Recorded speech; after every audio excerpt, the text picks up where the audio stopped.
live. Hello and happy new year 2021 podcast short convo. This is JC, Warrior of Light, with good friend As Miralai, happy new year, everyone, one and all. Jay, I guess we won't pretend like we haven't spoken already this year. No. We don't need to wish each other a happy new year just again. But when does that stop? When do you cease wishing someone a happy new year? Like, I feel it's done between you and I. You know, we've said Yes. happy new year now to our listeners, but when does the happy or the new year part stop? I've known it to go on till like end of January. I've had people wish me a happy new year, like because it's the first time I've seen them or spoke to them, and it's gone all the way up, I think, once or twice into Feb, where I've been like, what are you talking about? I'm not against that. And I think once you said it to someone, it's done. I don't really put a limit on it personally. I don't really mind when it comes and goes. Let's make it that, shall we? Happy New Year.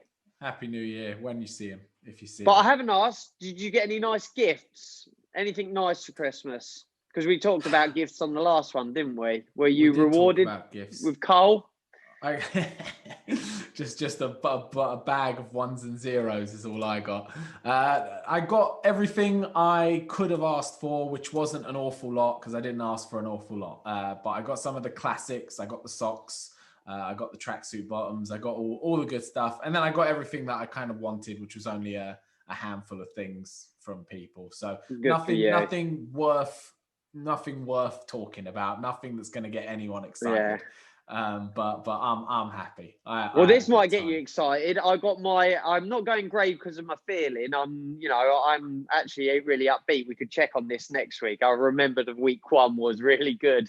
Let's see. But I'm wearing a new, it's the most comfortable PJ going. For those that can't see, it's like fur. That's a PJ? Yeah, it's the same on the inside as it is on the outside. So basically, over Christmas, I just lived in this till New Year. Look about as snuggly as a human being. Yeah, I got the same with the trousers. I got new Rick and Morty pants, but I won't be showing you them. But I got Rick and Morty socks as well. So I did wicked, and I got my own ear pods now, or AirPods. I keep being corrected, so I don't have to steal them off Lauren. But I got the best gift of all, time with family.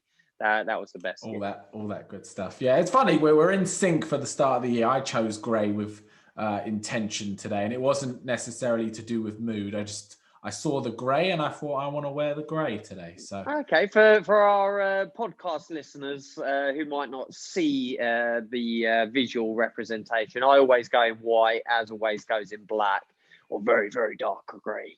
And today he's wearing a grey shaded jumper, it looks like. This is about as colourful as I get, to be fair.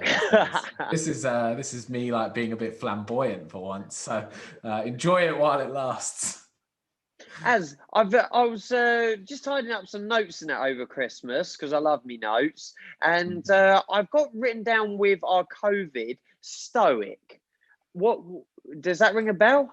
Yeah, we mentioned the topic of Stoicism just before Christmas, and I don't know if we said we were going to touch on it again, and I don't know if I can't remember what you said your experience with it was or knowledge of it was or anything, but I remember it came up some. Oh, okay, well there we go. Good start point. Yeah, there you go. Stoic.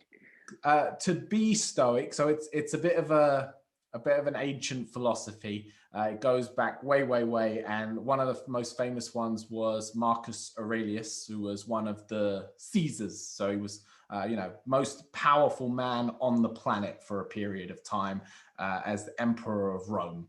And he wrote a lot. He was very big into journaling, and his journals made it all the way up to now, and they make for really good reading. And he talks about the idea of stoicism, and it's basically about being non-reactive. So to any situation in life, whether it's good or bad, it's being in control of your emotions and being responsive to things, but not reactive. So he talks about, when bad things happen to you, don't instantly get angry or get upset, kind of take a moment, step back, be in control of your emotions. And it comes with a degree of, he talks a lot about separation. So like separating your feelings from what's going on and trying to look at things, I guess, a bit more ones and zero-y, a bit more logically. But it's generally just a philosophy for being cool, calm, and collected. No, I think that's a nice way to start the first podcast of the new year. I like that. Yeah, So, I agree. I think calm it's a and real collected. useful thing to read up on. And I think it's a nice philosophy to live your life by. If you wanted to just put it in one word, to be stoic, I think is a nice way to summarize kind of being grounded and being in control and not being freaking out at every given opportunity. Right, I'm going to use that word for sure. And we did speak the other day, and I can't remember if we spoke about this or it was just with CC I was chatting about. I just had a thought that what if we are now living a time of pandemics? So I don't know if you got the first bell ready for this year, but We've had a few people with the club, for instance, who are their response. You can hit it. You can hit it. I tried to hit it. I got a different noise. Someone's played with my bell. No, someone's messed with my bell. We've been speaking to a couple of people related to the club, to the martial arts, to the business, and they've said, about leaving it till the pandemic is over. That's partly what I was thinking about, and how my it word at the moment is being adaptable to the situation. But what I'm getting at, what if we are now living a time of pandemics? So we are now in the coronavirus, the COVID pandemic. What if we eradicate that by the end of the year, and then 2022 it becomes the stellar pandemic, and we're living these like back-to-back lockdowns or these situations? What if, just hypothetically thinking. Honestly, it's been my greatest fear of this past year is that we've established a precedent for how we deal with stuff like this. Because I just think back to, we've had this all before. We've had SARS, which was effectively a COVID. We had mad cow's disease, bird flu. I can remember a bunch, but never have we done this. And my only fear amongst all of it, because I do think this will pass, and I do think the vaccine will kick in, and spring will come round and this will all get better. But I am really concerned, for lack of a better word, that this is the new norm, in the sense of when something like this comes around, this is how we handle it and this is how we treat it, which I don't think is what works. My logical 0 and 1 brain says that we can't do that, because this isn't sustainable. The economy's massively taken a hit. We're going to have a huge recession. We're going to have inflation through the roof. So I don't think it's viable to do it every couple of years. However, I will go as far as saying I really doubt this will be the last time this happens in our lifetime. Maybe not in a few years, but I do feel, and I think technology is part of the problem, in the sense that technology has enabled us to have all these lockdowns. I don't think 20 years ago, if the exact same thing happened, would we have done the same stuff? Because I don't think the option to work from home for so many people was available. The whole So you're saying the lockdown is, without getting too political or whatever about it, you're saying the lockdown here is the problem? I'm not saying it's the problem, but I'm saying that the lockdowns wouldn't have happened, in my opinion, if it wasn't for technology facilitating them. I think the fact that we have the ability to webcam chat and email and all of that now, which we didn't have even 20 years ago, I just don't think this would have even been a consideration. But I don't even think the second one was a lockdown. Maybe I'm seeing it with different eyes, but I feel the first lockdown was a lockdown. The schools were shut, people didn't go out. You're talking March, April, May. I walked to not March. November. Yeah, I walked to town rather to supermarkets. That means going through town. It's a good half an hour walk from where we are in April, and there was no one. There was no one. There was no one at any shops. There was no shops. The bank, everything was shut. I walked to the supermarket, queued for an hour, whatever, to get in, walked home. And I did that on numerous occasions. In November, I did the same walk, and apart from not being able to walk in the shops, it was all normal. It was normal routine. And I'm just starting, even though we're only the first few days into, I'm already seeing that with this third lockdown as well. It's like people are just getting on with it.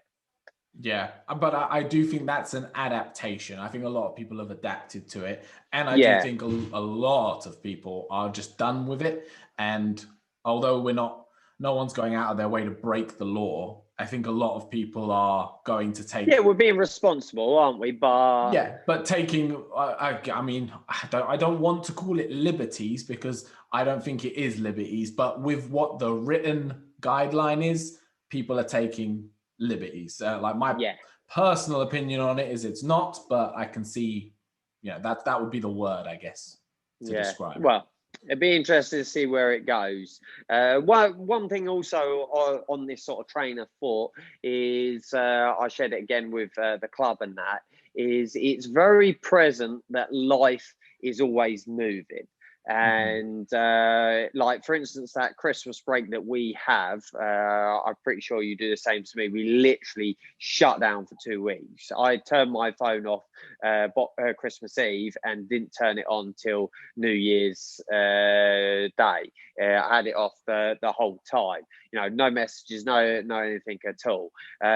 But you can't help during that period to see the time move away. It's like, I wanted to do that. And then when you get back to what we're doing now, it's very relevant that you can't ever stand still, is what I'm getting at. Is time is always moving. In order to stand still, you have to keep moving. And if you're not standing still, you're going backwards even quicker, kind of thing. It seems like there's this forever rush forward with time. Yeah, I think it's built in with stuff, isn't it? Is that we're creatures of evolution, and we're creatures of like development and forward movement. So like you said, you're either going forward or there is no staying still, because nothing is staying with you. So you're either recessing backwards, or at least this is the feeling. I don't know if it's the truth, but it certainly feels like you're either moving forward or you're going backwards, and there is no in between, at least not for any period of time. Like, you can have a moment of stillness. We spoke about that, like at Christmas Day, having that moment of stillness. But yeah, I don't think I don't know. For me, here's the thing. I don't know if this is what you mean. I struggle with doing nothing for days on end. So I can't do nothing for 5 days in a row, because I will go into a state of, like, I'll go into a depression, basically. I just can't. I need to do something. And people call me that, you need to learn how to relax and all of that. I can relax, but I need like a relaxing itinerary or something. I need to do stuff. I can't not do anything. And I don't know if some people can. I don't know if that's where it's just a personality trait thing. Yeah, my doing nothing is bonsais, is working on the camper. Like, over Christmas, there wasn't a day where I did nothing, as in, well, we sat and watched films. That was like my nothing day. But there was always something, to a degree, like a task that one wanted to do. Yeah, and I don't know if that's just a character trait, like type A, type B personality thing, or if everyone is like that, but just in very different ways, and it would look different. Yeah, interesting. And coming back to a working week and everything, I'm really noticing, like, prior to Christmas, I got not run down, but I got burnt out. I was really, really exhausted, just really, really tired. Combination of things. We've got a new puppy, and everything else that goes with life. And then I completely decompressed. I had a real good recharge over Christmas. Not necessarily slept as much, but just that away from the general madness. And what I've really noticed this year is that onset, pretty much at a moment in time where you feel yourself rushing again. And I'm being like, no, just step back for a moment. Like Monday, it was a little bit all all pull yourself together and everything because we were going to go into a new lockdown, blah, blah, blah. You had to sort of scramble. And it was a productive, like today, I've had a productive day. I've called lots of people and inquiries and things, but you can see quickly how you can fall into that rhythm of just needing to get things done, get things done. So it's sort of that, again, balance between doing nothing and going absolutely crazy. Yeah, old habits die hard, I think is what it is, because there's definitely a period in your life where you need to be like that, where it's beneficial, and you're of a certain time in life where you can be like that. You can just be all go all day, crash for a few hours, get up, drink a Red Bull and do it again. But it's not sustainable in the long term. Because I had this, I said to my wife, I think it was last night, we went to bed and it wasn't too late. And I said, I don't feel like the day's finished. I don't feel like I've done enough. And she said, but you've done everything you wanted to do. Like, just relax now. Because I'm sitting there going, yeah, but I could fill it with a bit more. Yeah. And it's like, no, you don't need to fill it with a bit more. You can actually now just wind down, get a good night's sleep and get ready for the next day. But it's like, it's built in me from just years of being like that. So I completely get what you mean, that you have to kind of catch yourself and go, no, we're not that person anymore, because that person gets burnt out and suffers for it in the long run. Mm. I was talking to George, my brother-in-law, on Monday. We're doing a workout together, and he was saying his feelings over Christmas. Like, he's extremely proud. He runs he's in the hospitality industry, so he runs he's got a couple of pubs, and he was extremely proud because he's survived. Us, we're still able to open when we can open again. We are still online. We've survived. I do know of a lot of people now who have called it a day. I saw someone the other day who was talking to someone and they were saying, oh, they've just called it quits for that bar in London and all these different things. So you can see people are calling it, because it takes effort, doesn't it? It takes effort to get up again and reset when you had everything else planned. So he said he was proud, but over Christmas he also found that he felt he would like to be doing more. And he said it is a bit similar to what we're talking about. I think there's a few of us on the sort of the same wavelength. You get happy with what you're doing, but you want that. You always want to be doing more as well. Yeah, I also think that 2020 had that effect amplified, because you didn't get to the end of the year and look back on a year of growth and success. You got to the end of the year and you looked back on survival, which is really it's impressive. And I've seen a lot of people, and I think you've got to take it for what it is at the minute and be really proud of yourself if, as a business or whatever, you survived that year. Because like you said, a lot of people didn't. But it's deeply unsatisfying in some ways, because any other year you get to that time and you look back and you go, we did these tournaments and we had this many grading and we had this many new black belts and all of that. There's just so many markers that we look on each year. And we have been clubs that have been, we've worked hard for it and we steadily grow year on year. So this year has been a huge just anomaly in that sense. It's really stood out. And I think that's part of it, is you get to the end of the year and you're like, right, time to close up shop. And you almost don't feel like you deserve it, because you haven't got the accolades that you normally would have achieved in that year. And instead you've just got, oh, I'm still here.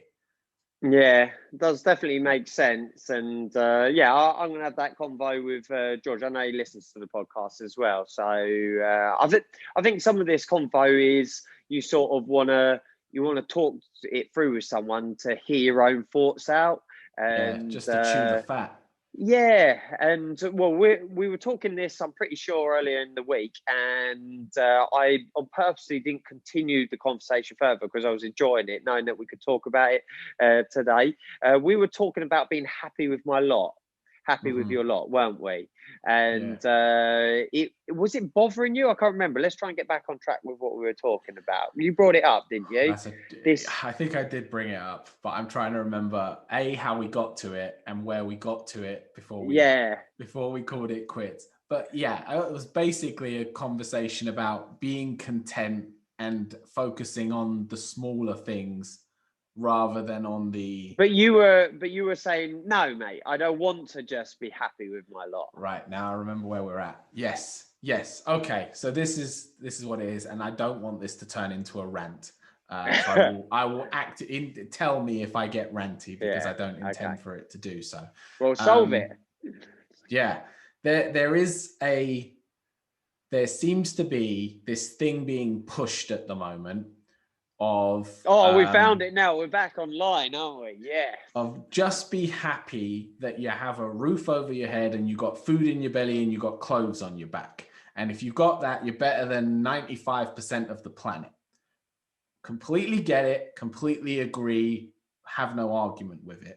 But it seems to be getting pushed to the point now where if you aspire to be or do more, and you feel a little bit disappointed or upset that you didn't achieve it because of everything that's gone on and whatever, that's almost an invalid feeling, that you shouldn't feel like that and you can't feel like that because it's not right to want more. Because you're privileged? Because you're privileged. And I think, I don't know, maybe I'm completely off the mark with it. But it's just not sitting well with you. It's not sitting well with me. It rubbed me up the wrong way because I'm like, look, I am grateful that I have a roof over my head. I am grateful that I live in a first world country and I have, comparatively more freedoms than most people who have ever lived on this planet. I'm fully appreciative of it. However, there are certain things that I want from life and that I want in life and that I work towards. And I don't think that I should feel guilty or need to hide it or need to play it down because there are people who are not eating on the other side of the planet. And I don't know, maybe that sounds insensitive. I'm not sure. Backtracking to what we were talking about a moment ago about would like to be doing more, proud of what you've done and everything. What came to mind there, because I knew I was going to ask this to you about the happy with my lot, was I suppose some people in 2020 will be looking back, being proud, not that their business survived or that, they'll be proud that they survived.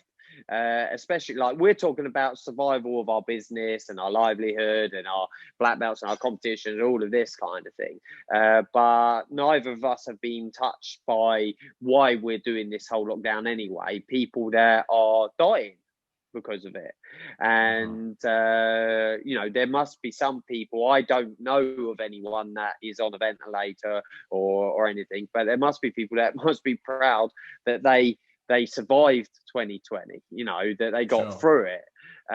What I can relate to is a time, a period of time, like I can date like 6 years where I did deal with a lot of death.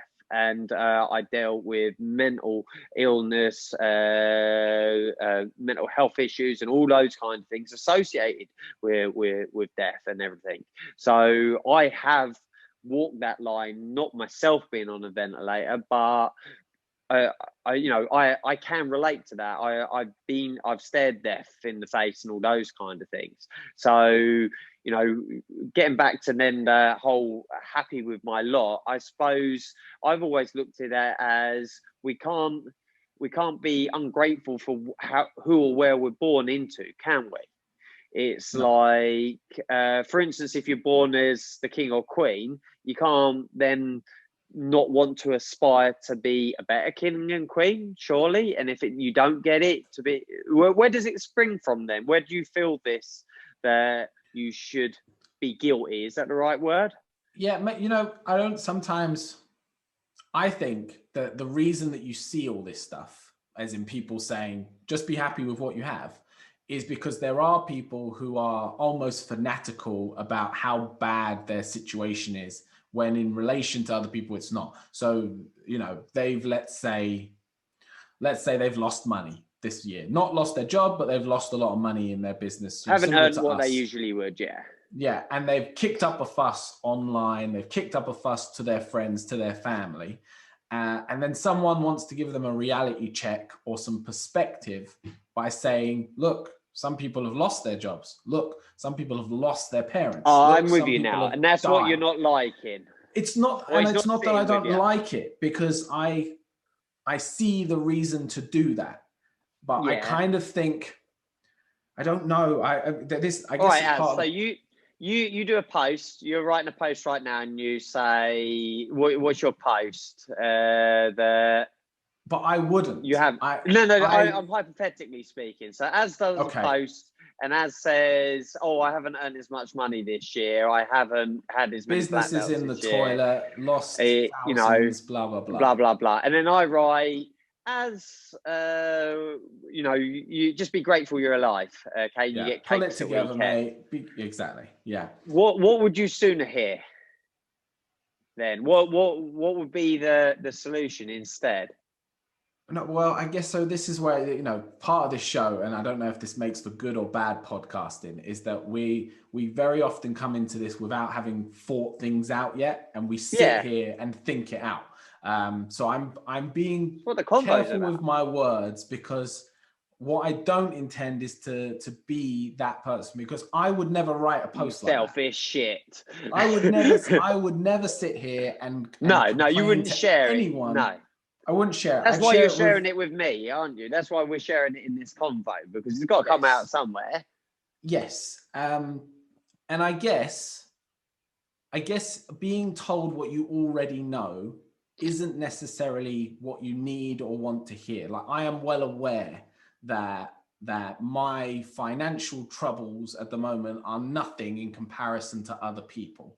But does that mean that I should not feel upset or irritated about my situation? Maybe Does this. it make it invalid? Yeah, maybe this. This is completely maybe off tangent and not related at all, but it might get us to an answer. I was with someone once, or two people, and this one person was really quite down and depressed, talking about their troubles, and they turned around and they said, "Oh, I feel like I just should hang myself." That's what they said. This wasn't family. This was just a conversation between two people. I knew them both, but not really close. And then the other guy that was with me, knowing that he's got a dry sense of humour, he turned around and he said, "Yeah, I'll kick the stool if you need a hand." And it had the effect that the other guy then didn't. He immediately stepped out of it.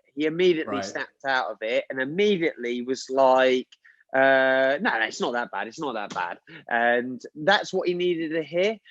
I think he was asking for a bit of a arm around the shoulder. "Oh, you'll be all right, be all right." And that's what you're saying you don't want to have. Mm-hmm. And then the other guy gave this. Is that what you feel you need to hear then instead, or you would like to? What is that pointing in a direction? I guess we're getting there to a point. So, all right, I've got an example that I think works really well. Right, let's say it's a 15-year-old kid, and they've just had their first breakup. Right, they've just broke up with their boyfriend or girlfriend of about 6 weeks, and they're heartbroken about it. They're crying. They're telling you they're going to kill themselves. Like, they're in bits. As a grown-up with more life experience, that this relationship is nothing. And in the long run of their life, it will be but a footnote, like a blip. They probably won't even remember the name. But you can't turn around to that kid and say that or you can, but it's all relative to your personal experience. So it's all relative to what you've experienced in life. For that kid in that moment, that heartbreak is real and it hurts. And the feelings they probably feel very similar to someone who has a divorce after 40 years of being married. It's just coming from a different place of experience. So what I'm saying is that I think that people can be entitled to and shouldn't feel ashamed of feeling upset, angry, stressed, down over things that have happened to them in COVID times, just because worse has happened to others. I think as long as you are conscious and aware of it, and it's all within perspective, and it's all kind of taken into perspective of the grander scheme of things, be in your feelings for a moment if it helps you, if it's a part of the process. Yeah. Oh, that one was a bit of a head fuck, wasn't it? We went round a few circles, but I feel like we got somewhere. Yeah, definitely. It definitely wasn't a rant. There you go. It wasn't a rant. Didn't become a rant. Yeah. Yes, 2021 goals. I feel this latest lockdown 3, as I said, made one have to scramble a little bit for the new year because I was not expecting it at all. So I didn't do my ceremonial sit down with a fire and do my 2021 goal. So I am actually going to sit down a mission statement probably this weekend. I'll get a chance to do that. But one thing I did talk about was prior to Christmas on our last show is wanting to live like the seasons. Did I mention that to you? Because I mentioned a couple You of did, people. yeah. I remember I don't saying know I very much if you, sympathised with it or agreed with it. yeah, I was I don't know vibing if with what you've you were putting had down. any thoughts since with that, but I think it's going to be an ongoing thing. I don't straight away have, all right, I'm going to do this, do this, do this. It's just I'm putting it out there kind of thing. And I think I mentioned like the eating, that's going to take a little bit of, a bit of thought and a bit of preparing and change of habits and that.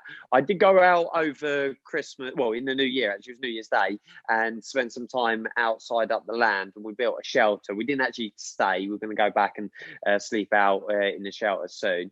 And just being out in the nature, because I haven't been for that length of time for a while, was just so nice. It was just really, really nice. Picking up dirty leaves and throwing them on a leaf shell, cutting stuff, making fire, the kids running around. It was just so nice. And I think I'm going to get in tune with the seasons, not by doing anything, not by eating certain things, but just by being outside, doing those things more. I'm going to make sure once a month I sleep outside in every season. That's kind of where I'm getting. Yeah, well, I'm with you completely. And I did do a big fire for New Year's. And I think I started the fire at about 6 p.m. and I went round till about 11 p.m. Just putting on wood, topping up. And what I was thinking about, a big part of what I was thinking about when I was sitting around it, and this is where kind of the whole gratitude thing is important, is it took so much effort for me just to stay warm.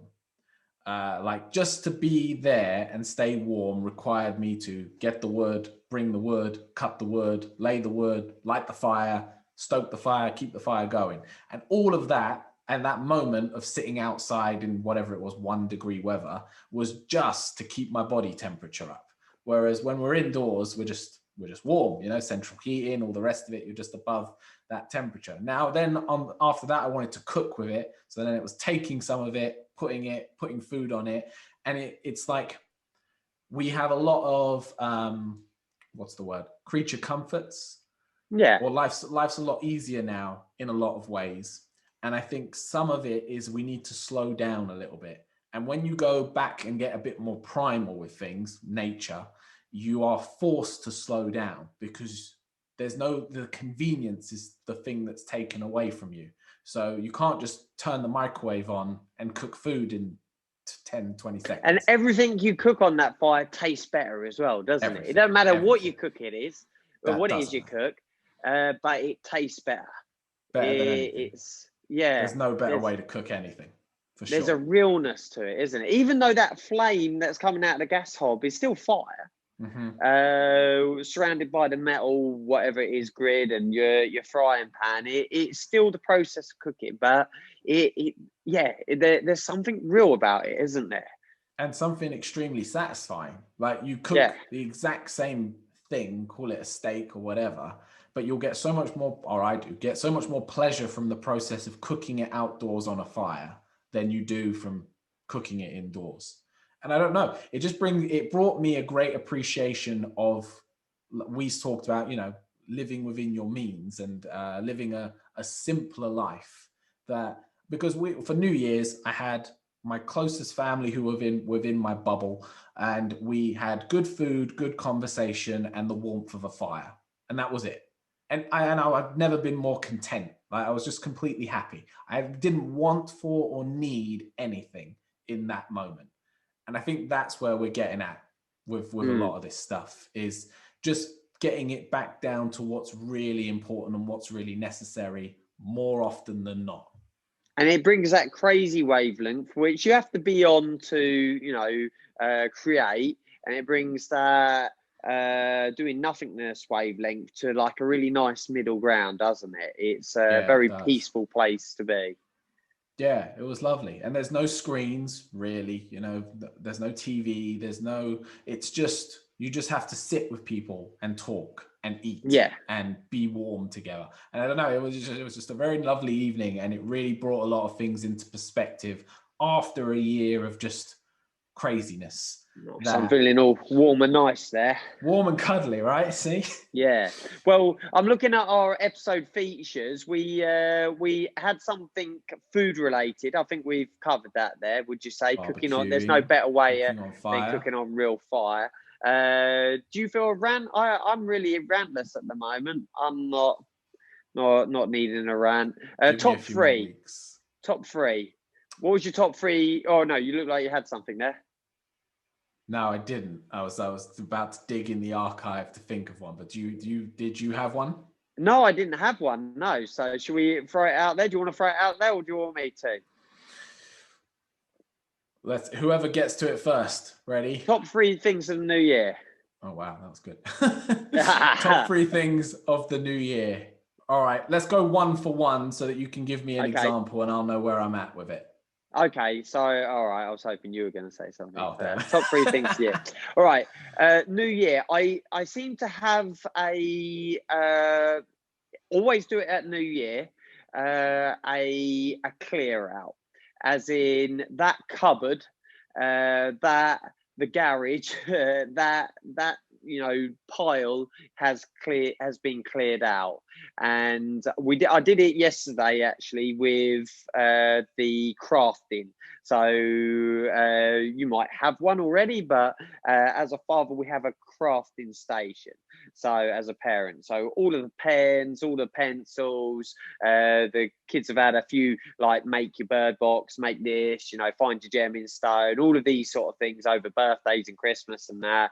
It all goes into this pot, and like you can imagine all the pencils get mixed up. You got pens that don't work.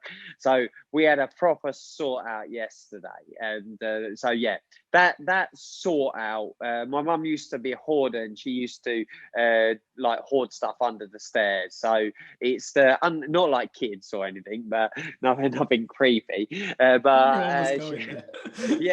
who just that came to mind. But my dad used to always talk about sorting the cupboard out under the stairs. Is that cupboard sort out? Does that make sense? Yeah, you relate?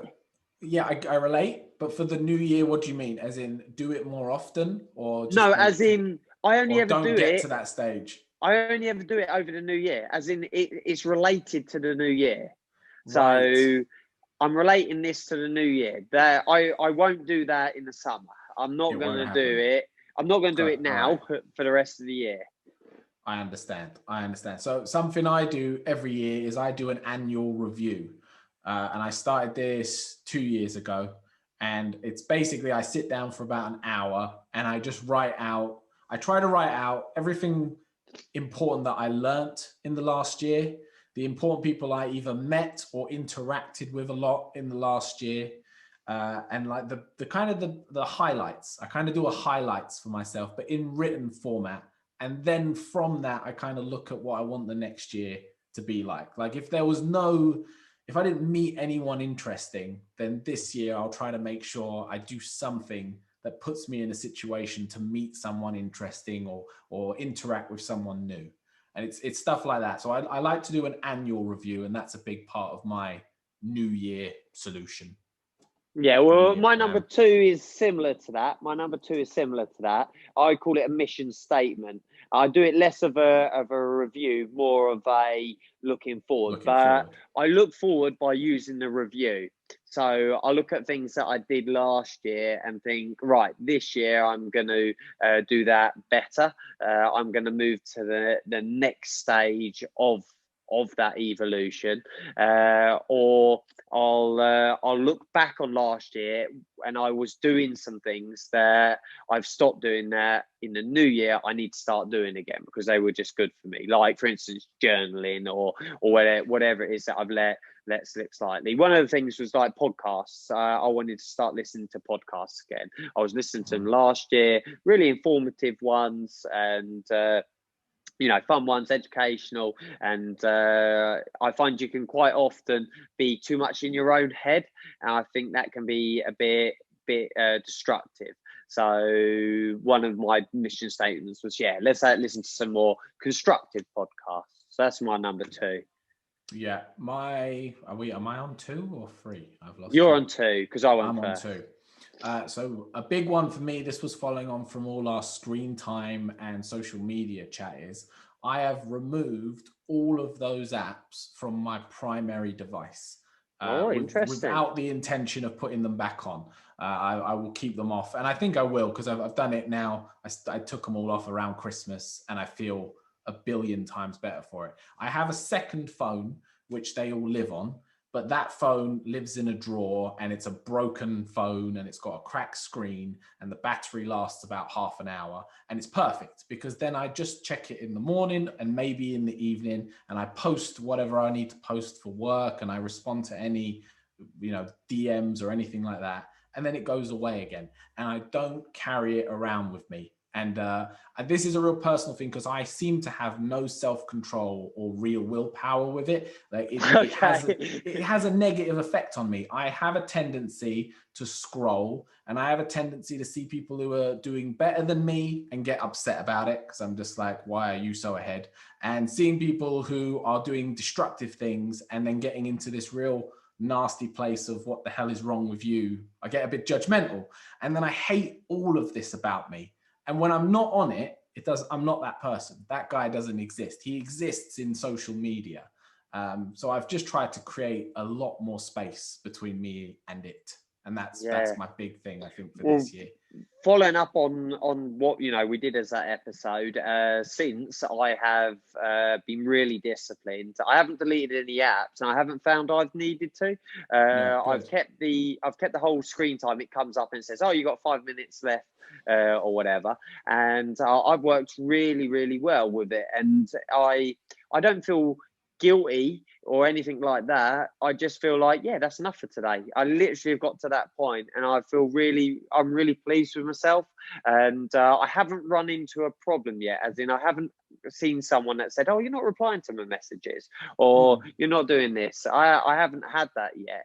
I haven't seen a negative to being on Facebook, Instagram, all social media, sending messages, this or that. And I'm doing more calls. I'm calling more people, but I'm enjoying that because I'm talking rather than texting. I just feel it more of a beneficial way to communicate. Yeah, I think that's and that, along with a lot of things like, diet and exercise and all the rest of it, it's very personal. And I think it differs a lot from person to person, because I could look at you and go, I'll just do what JC's doing because it works for him. But it doesn't work for me. What works and what I done, you probably think that wouldn't work for me. But it's a personal thing. And I think as long as you get to a place with whatever method you use that you're happy with it and comfortable with it, then that's really what it's all about, right? Yeah, and maybe we'll talk about this next week, but that's something that's flagged up in the head with we've got with a teenager at the moment, is how different they are to oneself, to the parent, and how we're starting to understand you have to respect that. And they're different a bit. Obviously, parent them, as in that she's not getting away with things that shouldn't be in that. Not that kind of thing, but just the way they think and the way they're getting an opinion and But I'm going off on a different tangent there. My third top 3 of the new year, and this is gold. This is like, those nice gold medals, not the cheap plastic, like the thick ones that you want to buy. The sweetie cupboard. The sweetie cupboard of a new year. Easter is comparable. The thing with Halloween, it's usually all same sweets. It's what's on offer. But the new year sweets cupboard is just banging. It's like you've got a few selection boxes if you're lucky enough to be given some for Christmas. You've got those really good chocolates, a few of, you've got your 12s, your curly whirlies, you got your, high street shelf one, and then you got some of those gems you never ever will see again that you were given. And it's like that sweetie cupboard is and the hot chocolates, and that's my goal. I think the one we've got is going to last a while because I'm still disciplined. I won't be eating sweets now. Like when we were on holiday, I'm eating sweets day and night. You know, I'm enjoying. I'm hot chocolate in the morning and then sweet. But I'm back to weekend sweets now. So I think it's going to last a while. But I've got 3 kids, so they're they're chomping their way through it. Yeah, yeah. But it's definitely a New Year thing. It doesn't to the awesomeness it is at the moment only ever arrives at New Year. Yeah, I hear you. All right, my number 3 New Year thing is going to be rump bump.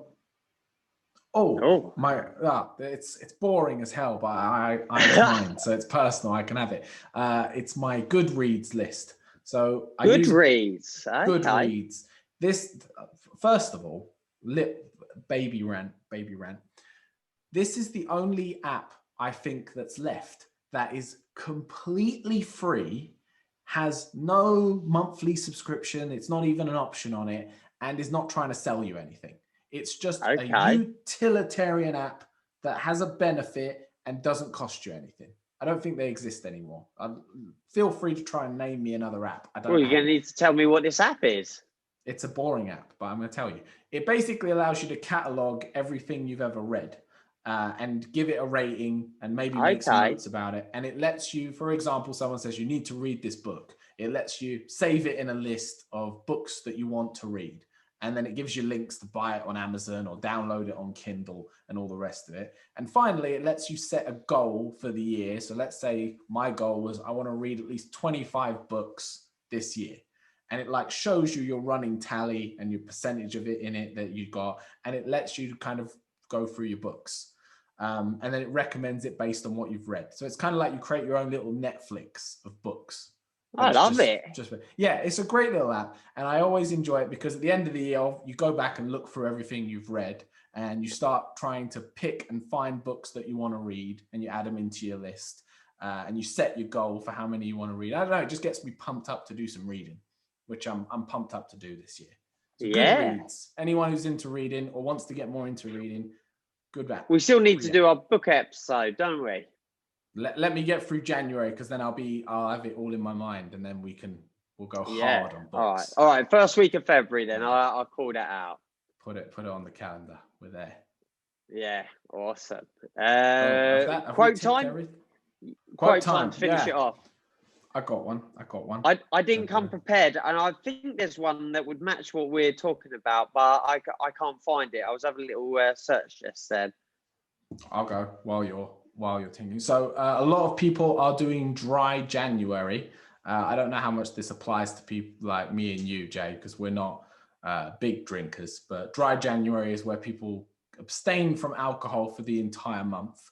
So this is to help dry January users a little bit. And this was by, I believe it was Richard Branson. I can't remember where he said it on a podcast, but he had some issues with drinking and then he kind of dealt with it pretty quickly. And he says, drinking alcohol is often borrowing happiness from tomorrow. Yeah. Yeah. And I like it because if you're someone who does either struggle with it or you're trying to figure out in your mind why you're going to not drink tonight or tomorrow night or whatever, that's always been my attitude to not drinking to get drunk very often, is because I know no matter how much of a good time I have tonight, I'm paying for it for the next at least 2 days for me because I don't deal well with alcohol. Yeah. So there you go. Nice. I've got a couple of nice whiskies over Christmas as well. Again, I like to just enjoy them with just a wee dram. You can't enjoy them if you're getting legless with it and all of that, can you? It's got to be a problem. All right. I don't actually know where this came from, so I can't quote who it is that said it, and it's a little bit more of a speech, I suppose, than a quote. It just kind of relates, I think, to what we were saying. So now, children, so this is in speech bubbles. Now, children, listen to me. Why do you want to go back in time? Life isn't about going back. It's about going forward. Yes, there are times in our lives that we wish we could relive, but if we already lived them perfectly, why live them again? The adventures of life is that there's always something new challenges, new experiences. A fun game is a game that gets harder as it goes. So it is with life. Do you understand? Very nice. I'd like to know where that was from. We'll have to find that for. I'll find that out for reference. next week. I'm going to Google it after we finish here. Yeah, I Cool, like the dude. game reference. Very nice. Yeah. Well, I hope everyone is having a fun start to January with the new lockdown and all of that. And we'll catch up next week. Don't forget to subscribe, comment, like, share, spend loads of time on social media. But only on our social media. Don't do it anywhere else. See you next time, guys. See you later.